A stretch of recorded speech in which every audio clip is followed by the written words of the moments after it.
classmates, we are going to discuss the assessment for the eyes and ears. But before that, let us introduce ourselves first.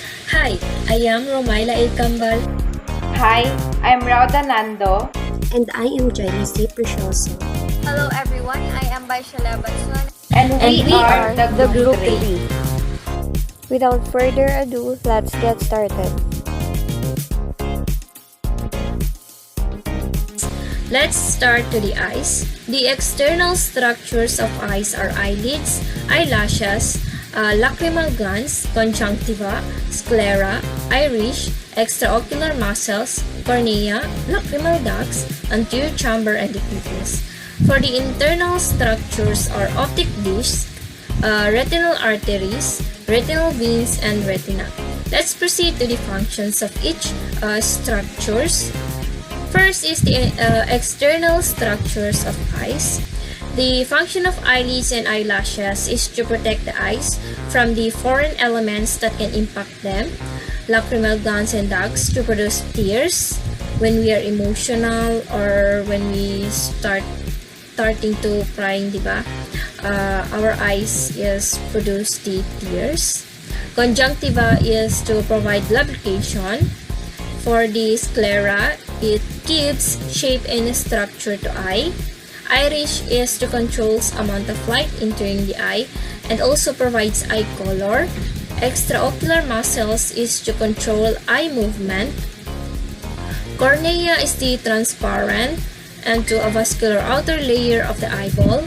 Anterior chamber is to filled with aqueous humor, and the pupil is the aperture of the iris. Let's proceed to the internal structures. The function of optic disc and physiological cup is the area where the optic nerve and the blood vessels enter the eye. The retinal blood vessels is to blood supply to eye. The retina is the inner layer and it receives light waves that are sent to brain and converted into visible perceptions. The macula is the avascular and darker area of the central vision. So let's proceed to the developmental variations. For the infants, they usually open their eyes when held upright to permit examination. Permanent eye color usually established by 9 months of age. Yung mga baby, kapag mga 1 month or mga 2 months pa yan sila, hindi pa natin ma-identify kung ano yung color ng kanilang eye. Saka lang natin siya ma-identify or yung permanent eye color nila is magna 9 months of age na sila. White spots in the iris called brush field, and this brush field spot is a sign of Down syndrome. There should be a papillary light reflect within 3 to weeks. If absent, the blindness is indicated, diba? So if absent yung light ng papillary light ng baby within 3 weeks, it means blind ito siya or bulag. So an infant visual acuity is 2 to 200. 2 to 20 vision is usually achieved by school age. Yung mga bata, yung mga visual nila is nasa 2 to 200. Diba may chart tayo? So meron doong big letter, which is the E. Malaking letter na yun siya. So yun yung visual acuity ng mga baby. So yung visual acuity naman ng mga by school age, yung mga bata na malalaki na, nasa 2/20 na yun siya. So the toddlers is visual acuity is determined by Allen's test. So makita natin meron dito mga chart. Yan. The child should successfully identify 3 of the 7 objects at a distance of 15 feet. So, sa preschool age naman is uses nila yung e-chart. Ito yung sinasabi ko sa inyo. Yung e-chart.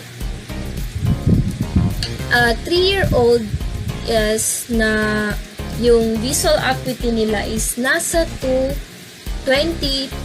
to 40, and a 4-year-old is nasa 2 to over 30.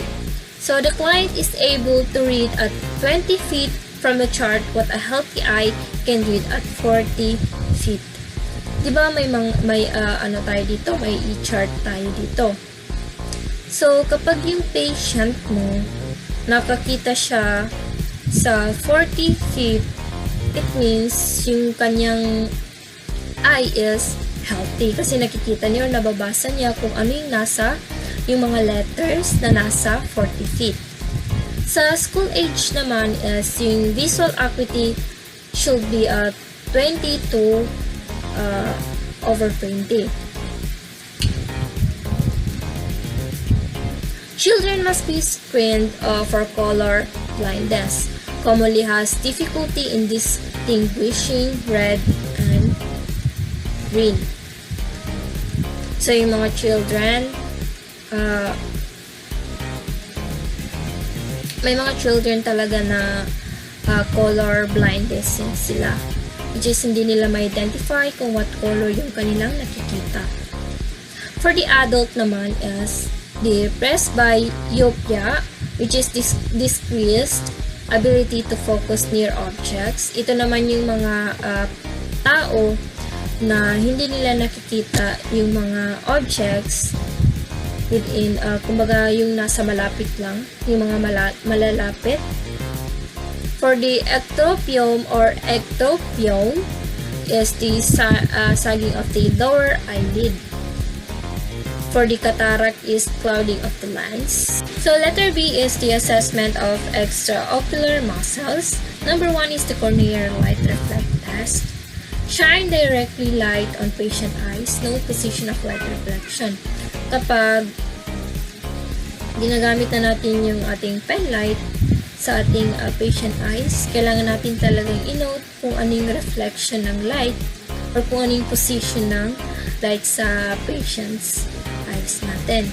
Light should be seen symmetrically on both eyes. Kailangan talagang symmetrically yung nakikita natin sa both eyes para kasi asymmetrically is the normal, diba? So kapag hindi yun siya, kapag asymmetrically yun siya, it means abnormal na yun siya.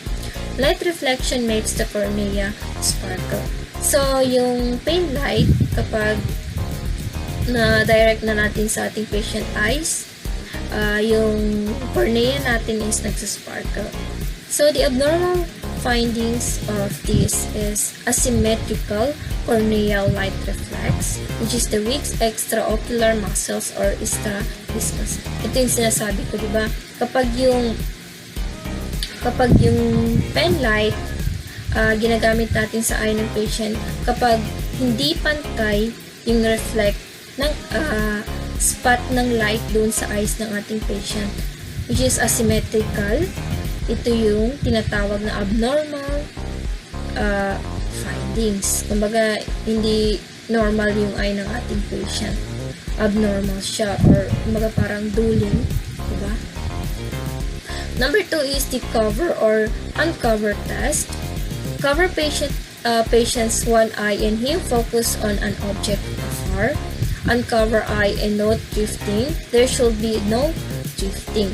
So, sa cover or uncover test naman, kailangan yung patient natin, we need to cover his or her one eye, and then yung isang eye naman,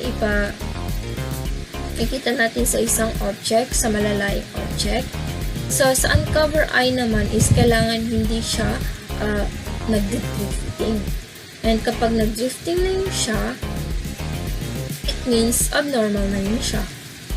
Like, sa abnormal is ito yung sinasabi na shift in gaze. Yan yung mata niya. Diba? Kapag hindi pa yan natin siya kinover, yung isang mata niya nakatingin sa ibang location, which is abnormal. And when we cover the one eye, parang nagiging normal siya. Letter C is the inspecting the external structures of the eyes. First is the general appearance. We need to inspect the clarity and alignment of the eyes. Eye must be clear and bright. And note the presence of the contact lenses. Kailangan natin dapat nandyan, meron siyang contact lenses. Number 2 is the eyelashes. Note, we need to inspect the distribution or inversion. Must be present and curving outward. Yung eyelashes natin dapat curving outward siya. And no crusting or infestation. Sa mga abnormal findings, A is alopecia universalis. Ito naman yung mga absence of eyelashes. Ito yung mga patient na walang eyelashes. They look like an alien, ganun, di ba? Pero hindi talaga sila yun, pero parang alien, ganun. Letter B is the infestation, lice or ticks at base of the eyelashes. Ito naman yung mga patient na merong lice sa kanilang eyelashes, pero hindi pa ako nakaka-encounter. Baga ganito siya. Yan, may picture. Letter C is the blepharitis. Ito naman yung inflammation of edges of eyelids involving hair follicles. So, yung mga dahilan kung bakit nagkakaroon ng blepharitis is too much bacteria on your eyelids at the base of your eyelashes. But having bacteria on your skin is normal, but too much bacteria can cause the problems. So, ganun, di ba? Kapag normal talaga na may bacteria sa ating eyes, pero yung mga sumusobra na, yung too much bacteria niya, nagkakaroon na siya ng problem. Letter D is entropion, which is eyelid is turned inward, which is inverted and can stretch cornea. Ito naman yung mga patient na yung kanilang eyelid as nasa kumbaga inward, and naapektuhan yung kanilang cornea kasi pwede ito siyang ma-scratch. Sa ectropion naman is eyelid is turned outward or inverted, can lead to excessive drying of eyes. Ito naman yung mga eyelids na kumaga nata-turned on outward. Ito yung mga patient na parang naalabas yung kanilang eyelid. And it can lead to excessive drying of eyes. Pwedeng mag-dry yung ating eyes. Letter F is the setting sun eyes, common in hydrocephalus, in infants or children. Ito naman yung mga patient na yung kanilang eyes is, kumbaga nasa baba lang. Nasa baba sila nakatingin. Diba? Ito yung tinatawag na setting sun eyes. Number 3 is the eyelids. Note, we need to inspect the edema or lesions. The upper eyelid normally cover the one half of the upper iris. Dapat no lesions. Palpebral fissures symmetrical. Sa abnormal findings as letter A, asymmetric of lids, common in stroke. Sa asymmetric of lids naman is common ito siya sa mga stroke patient. Nakikita natin, di ba? Ang kanilang eyelids is asymmetric. Letter B is ptosis, dropping or falling of the upper eyelid, common in myasthenia gravis. Ito naman yung mga patient na yung kanilang upper eyelid is nagda-drop or nag-falling. And it is common in myasthenia gravis. Letter C is the lesions of eyelids. Number 1 is the squamous cell carcinoma or SCC. It is the second most common form of the skin cancer. It's usually found on areas of the body damaged by UV rays from the sun or tanning beds. Number 2 is xanthelasma. Xanthelasma is a well-circumscribed, flat or slightly elevated yellowish growth that typically occurs on or around the eyelids. Ang xanthelasma is, ito yung mga nakikita natin sa ating eyelids na yellowish. Kumbaga, nag-grow ito sila sa ating eyelids. Tinatawag na xanthelasma. Number 3 is collagen. A benign, painless bump or noodle inside the upper or lower eyelid caused by meibomian gland occlusion. So, collagen is a red bump on your eyelid. It is sometimes called an eyelid cyst or a meibomian cyst. It slowly forms when oil gland becomes Number 4 is hordeolum or distyle, caused by infection and painful. A stye is a tender red bump on the edge of the eyelid. It is an infection of a gland of the eyelid. The infection is most often caused by bacteria called staph. The most common symptoms are redness and swelling of the eyelid. In most cases, a stye will go away in its own. So the difference between chalazion and hordeolum. A chalazion is a black oil and that appears on the inside of the eyelid, usually surfacing as a bump, while an eye stye or hordeolum is a smaller pimple-like bump that appears on the upper or lower eyelid due to a black oil gland. It is typically near the eyelash and lives on the outside of the eyelid. Good day, my name is Raul Danando. Let's proceed to the eyeball. Note protrusion normally doesn't protrude beyond frontal bone. The eyeball sits in the eye socket, also called the orbit, in the skull, where it is surrounded by bone. Abnormal findings: expothalamus, a bulging of the eye anteriorly out of the orbit. This is usually caused by thyroid issues such as Graves' disease or hyperthyroidism. These include a gritty sensation with eye movement, eyelid swelling, and redness, and dry, irritated, or watering eyes. E is the lacrimal gland, located just below the eyebrow. No swelling, redness, or drainage. Locates above each eyeball, continuously supply tear fluids that wipe across surface of your eye each time you blink your eyelids. Excess fluids drains through the tear duct into the nose. Abnormal findings: redness, swelling, tender, because of inflammation. The condition of inflammation of the lacrimal gland is dacryoadenitis. Its infections are rare and may be acute or chronic. Patients with acute dacryoadenitis present with a tender area of erythema and swelling in the lateral part of the upper lid. F is the conjunctiva. To examine bulbar conjunctiva, pull lower lid down, note color and foreign objects. Clear, sclera is visible.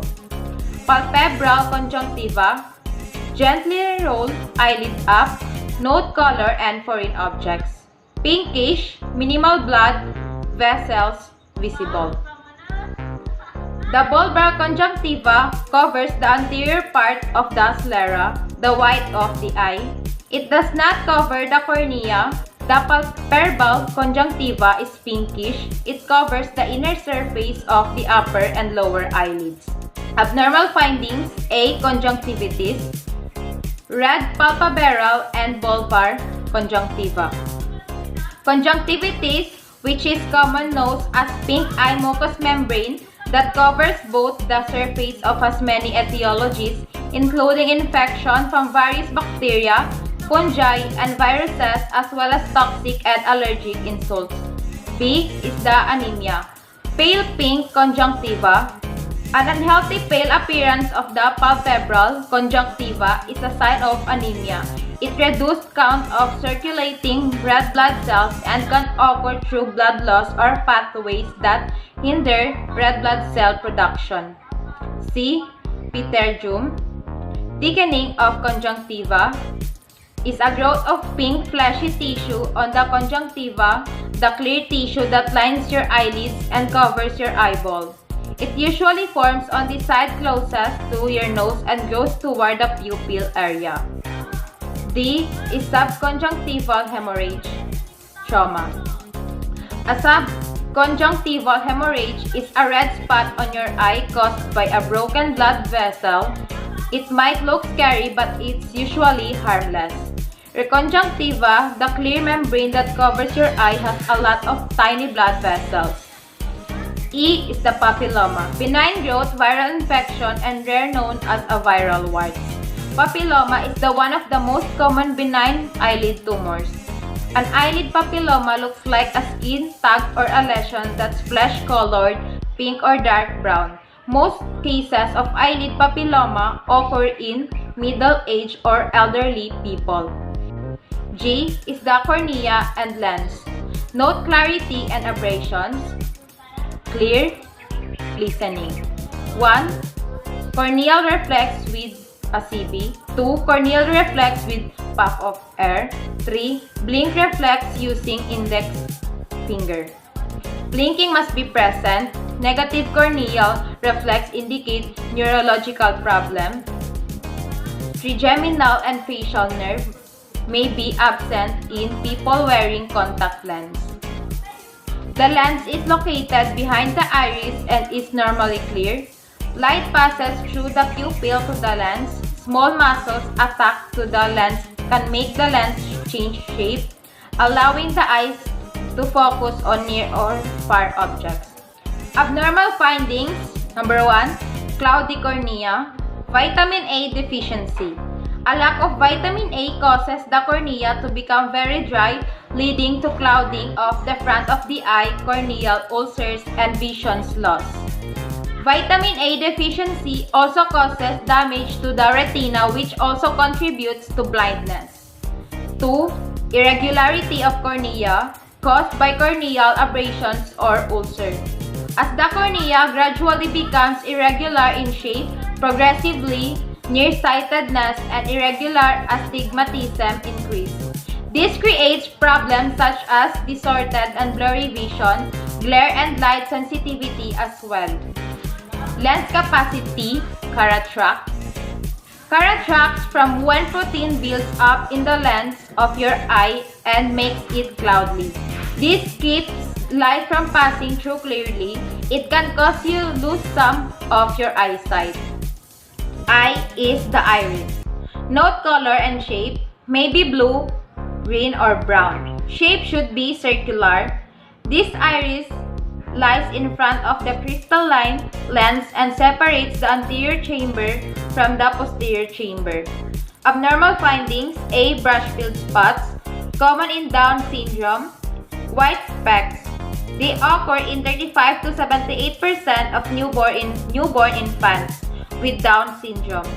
Brush field spots tend to be obscured by pigmentation of the anterior border layer of the iris in patients with darker iris. B is the iritis. In swelling and irritation in the colored ring around your eye's pupil and can lead to serious problem. It can cause severe vision loss and even blindness. C is the anidria, absence of part, all iris. Congenital is an eye disorder characterized by a complete or partial absence of the colored part of the eye, the iris. These iris abnormalities may cause the pupils to be abnormal or misshapen. Pupils. Note pupil size and equality. Note its reaction to light. It should be round and equal. Should be 3 to 5 millimeters. Should be brisk or it reacts to light. Abnormal findings. First is miosis or small pinpoint pupils. Just like what you have seen on the screen, miosis is a condition in which the pupil, the black opening at the center of your eye, shrinks and becomes very small. Miotic pupil can be caused by medications. Certain medications can cause the pupil to constrict and become small. These include prescription of atropine or narcotics that are used to control pain. Also, it is seen in person that has a brain injury. Next is mydriasis or large dilated pupil. It is an opposite of miosis wherein the pupil is dilated or become wider. It describes a condition where the pupils dilate without a change of light level. Mydriasis can be seen in person with a nausea or person who is using marijuana. Next is anisocoria or unequal pupils. Anisocoria is a condition in which the pupil of both eyes are different in size. This may cause of damage in cranial nerve 3 or oculomotor nerve, or it is increased in intracranial pressure or ICP. Next is Adis pupil, also known as Adis syndrome, wherein the pupils are larger than normal or dilated and slow or delayed to react in response to the exposure to light. Next is Horner syndrome. It is a rare condition characterized by miosis, ptosis, and anhidrosis.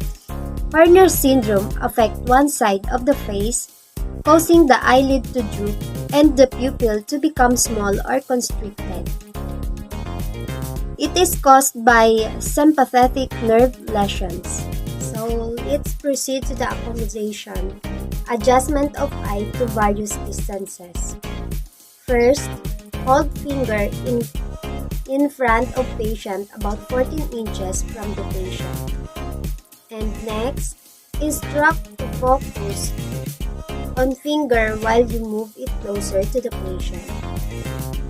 Always note for pupil constriction as finger is going closer and pupil dilation if object is far. For abnormal findings, it may reflect CN3 or oculomotor nerve damage. And now, let us move on to the assessing of sclera. What is sclera? It is a white layer of the eye that covers most of the outside of eyeball. In assessing sclera, always note for its color. It should be smooth. It should be white and glistening. So now, let us move to the common abnormalities. First is astigmatism. Astigmatism is a common eye condition that causes blurred vision. In this condition, some part of the eye, usually the cornea, has an irregular curve. The cornea is the outer layer of the eye that helps your eye to focus to light so that you will be able to see. Person with astigmatism diffuses light rays or does not focus to the retina that may result blurring of vision. And for abnormal findings, A. Diffuse episcleritis or reddish sclera. It makes the surface of the eye evenly red, sometimes all over and sometimes in a wedge shape. Next is osteogenesis imperfecta or bluish sclera. It is caused by thin scleral collagen, allowing the underlying darker choroid vasculature to be seen. Patients with this condition have shown a reduction in thickness of corneal and scleral collagen fibers, which can result in low ocular rigidity. It is an inherited or genetic condition. Letter C. Icteric. Icteric refers to the yellowish pigmentation of the sclera, which is the normally white area of the eye. This yellowish pigmentation arises due to the buildup of bilirubin in blood. The responsible disease of this condition are hepatitis and liver cirrhosis. The next common abnormalities is glaucoma. Glaucoma is a group of eye conditions that damage the optic nerve, the health of which is vital for good vision. This damage is often caused by an abnormally high pressure in your eye. Glaucoma is one of the leading causes of blindness for people over the age of 60. But it can occur at any age, but it is more common common in older adults. Retinal detachment. Retinal detachment describes an emergency situation in which a thin layer of tissue or the retina at the back of the eye pulls away from its normal position. Retinal detachment may result to irreversible blindness. Strabismus. Strabismus or crossed eyes is a condition in which the eyes do not line up with one another. In other words, one eye is turned in a direction that is different from the other eye. It is caused by weak intraocular muscles. Then next is pingicula. Pingicula is an abnormal growth of tissue in the conjunctiva, the clear membrane that covers the white of the eye. It is a painless yellow nodule. A pingicula is a yellowish raised growth on the conjunctiva. It is caused by overexposure to sunlight. Presbyopia. Presbyopia is an eye condition in which eye slowly loses the ability to focus quickly on objects that are close. It's a disorder that affects everyone during the natural aging process. Common diagnostic test. First is using slit lamp. It permits the examination of the anterior ocular structure under microscopic magnification. And the second is using tonometry. Tonometry is an instrument for measuring intraocular pressure or IPP indicated for ages 40 years old and above annually. Next is ophthalmoscopy.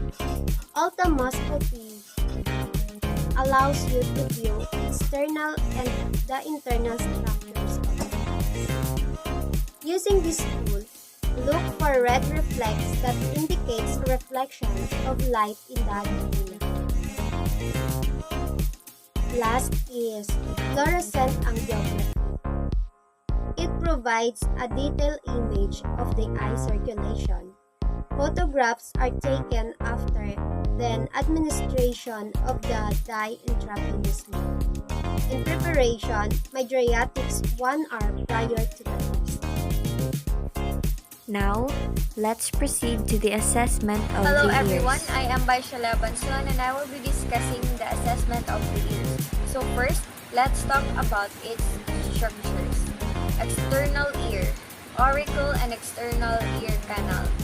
Middle ear, tympanic membrane and auditory ossicles, and also eustachian tube.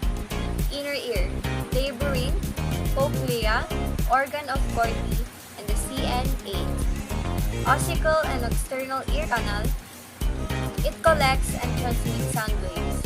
Tympanic membrane, it divides external ear from middle ear, and transmits sound waves. Ossicles, it is the 3 smallest bone in the body which transmits sound waves. Eustachian tube.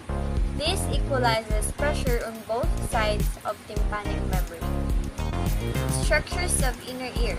It transmits sound waves to the vestibulocochlear nerve or the CN8 and affect equilibrium.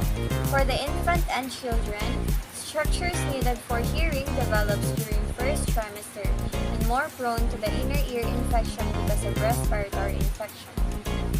In young and middle age, they are most likely to experience noise-induced hearing loss, which is common on their age. Other adults, presbycusis is a hearing loss associated with aging, and they usually can't hear high-pitched words. And also, stiffening of cilia. Let's proceed to the history. So what information can history give us about the ears? So there are lists of possible sources for the history of ears.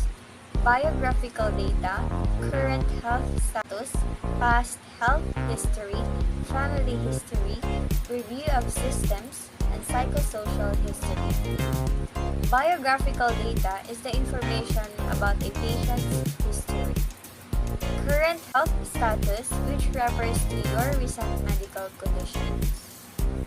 Past health history is an illicit information about the patient's childhood illnesses and immunizations, accidents, or traumatic injuries, and so on and so forth. Family history is a compilation of relevant information about medical conditions and record of medical information about an individual and their biological family. Review of systems is a technique used by healthcare providers for eliciting a medical history from a patient.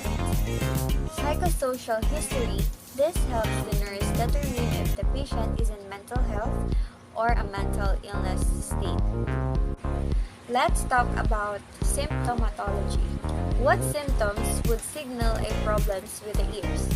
First is hearing loss. It is the damage in the inner ear which is caused by aging and exposure to loud noise. Second is vertigo. It's the sensation that you or the environment around you is moving or spinning. Depending on the condition causing vertigo, you may experience additional symptoms which can lead you to hearing loss. Third is ringing in the ears, or tinnitus. Hearing sounds that come from inside your body rather than from an outside source. It's often described as ringing in the ears, although several sounds can be heard, including buzzing, humming, and grinding. Tinnitus is usually caused by an underlying condition such as age-related hearing loss, an ear injury, or a problem with the circulatory system, and ear drainage, or otorrhea, which can occur from several reasons including an ear infection, a ruptured eardrum, or an ear tube that causes fluid to drain. Ear discharge can sometimes be a sign of something more serious, especially if it occurs after a recent head injury. And lastly, the earache or otalia. It is an ache or pain in the ear which commonly termed as otalia. So let's proceed to the physical assessment. So how to do physical assessment on the ears? First, you have to identify the location or anatomical landmarks to angle the attachment for the ears. Second is to approach by inspection and palpation. Third is position, which is a sitting position. And for the tools, you need tuning fork, otoscope, thermometer, and watch. And last is the general survey and head-to-toe scan. For inspection and palpation of the external ear, angle of attachment and position. Check the size, shape, and symmetry of the ears. Drainage, if it's clear, blood, or purulent. When we say purulent, what does it mean? It is a liquid or discharge that oozes from a wound. People usually observe this fluid has a milky look and texture. Next is the consistency and tenderness of ears. Palpate tragus, mastoid, and helix for tenderness. Next is the otoscopic exam. So how to perform otoscopic exam? First, check the external ear canal for patency, color, drainage, lesions, and foreign objects. And for the tympanic membrane, color, intactness, landmark, and mobility. Let's proceed to the inspection. A. Angle of attachment. Draw an imaginary line for the outer canthus and note angle of attachment. Note for the color, size, shape, and drainage. Size should be 4 to 10 cm. For the color, it should be consistent with skin color. And for the drainage, cerumen should be normal. Let's continue with the abnormal findings. 1 is the microtia, ears that is less than 4 cm. Microtia is a deformity acquired while a baby is developing in the womb. It is usually not hereditary, and it can be seen in the patient with congenital problems. 2 is the macrotia, ears greater than 10 cm height, and it is a congenital ear deformity that is marked by oversized or enlarged ears. 3 is the low set ears, which is more than 15 degrees and associated with mental retardation. 4 is the drainage, which is caused by trauma or infection. Clear cerebrospinal fluid ear infections are common cause of ear drainage. 5 is redness. So what causes ears to get red like this? It's because of inflammation and infection. And last is the impacted cerumen, is when earwax build up in the ear and blocks the ear canal. It can cause temporary hearing loss and ear pain. It is buildup of layers of earwax within the ear canal. So let's proceed with the palpation. Palpate consistency and tenderness. Check the consistency and tenderness of your patient's ear, and it should be done first before otoscopic examination. Check if non-tender and no swelling. So the abnormal findings, tenderness and swelling, which is an ear infection. Next is the otoscopic examination. So A is the external ear. So under external ear, there's this A for an object, which is shown on the picture. B is the exostosis. Surface ear, it is a growth of bone in the external ear and commonly affect in swimmers of cold water. C is the external otitis. It is an acute infection of an ear canal skin typically caused by bacteria. D is the tympanic membrane. It is a gray and pinkish color, shiny, intact inside our ears. The tympanic membrane is also called an eardrum. Under the tympanic membrane, there's the serous otitis, a yellowish tympanic membrane with fluid, with air bubbles which is visible. Serous otitis is a condition in which fluid resides in the middle ear. B is the perforated tympanic membrane. It is a round oval dark area, a hole or tear in the thin tissue that separates the ear canal from the middle ear or eardrum. C is the cholesteatoma. This cystic mass in the middle ear, it is a skin-lined cyst that begins at the margin of the eardrum and invades the middle ear and the mastoid. Hearing test. Number 1 is the whisper test. Have the patient opposite ear of being tested. Stand about 1 to 2 feet behind patient and whisper. Note patient's ability to hear sound. Patients repeat most sounds whispered. The examiner exhales and whispers a combination of numbers and letters. Whispering at the end of exhalation is to ensure as quiet and standardized voice as possible. If the patient responds correctly, hearing is considered normal and no further screening is necessary on that ear. Number 2 is watch tick test. Have the patient cover opposite ear being tested. Hold ticking watch within 5 inches from ear. Note patient's ability to hear sound. Patient must hear the tick sound. A watch with the examiner can hear at a specific distance from his ear is placed next to the patient's ear. Number 3 is the Weber test.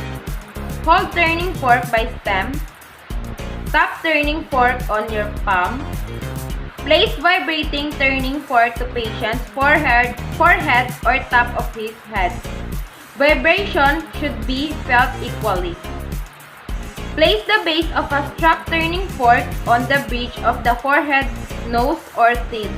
In a normal test, there is no lateralization of sound with unilateral conductive loss. Sound lateralizes toward affected ear. Number 4 is the Rhine test. Place vibrating turning fork on the mastoid. Count the time until patient can no longer hear the turning fork. Immediately bring the vibrating turning fork in front of ear.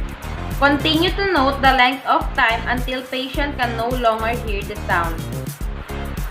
Place the base of a struck turning fork on the mastoid bone behind the ear. Have the patient indicate when sound is no longer heard. Number 5 is the Romberg test. Have the patient stand with feet together, then have him close the eyes. Note patient ability to maintain balance. It's a test that measures your sense of balance. It's typically used to diagnose problems with your balance, which is composed of your visual, vestibular inner ear, and proprioceptive positional sense system during a neurological exam. Abnormal findings is the inner ear disorder. Disorders of the inner ear can cause hearing loss, tinnitus, vertigo, and imbalance. Hearing loss can be conductive, sensorineural, or mixed. Conductive hearing loss arises from the ear canal or middle ear, with sensorineural hearing loss arises from the inner ear or auditory nerve. So, that's all for our report in assessing the eyes and ears. Thank you.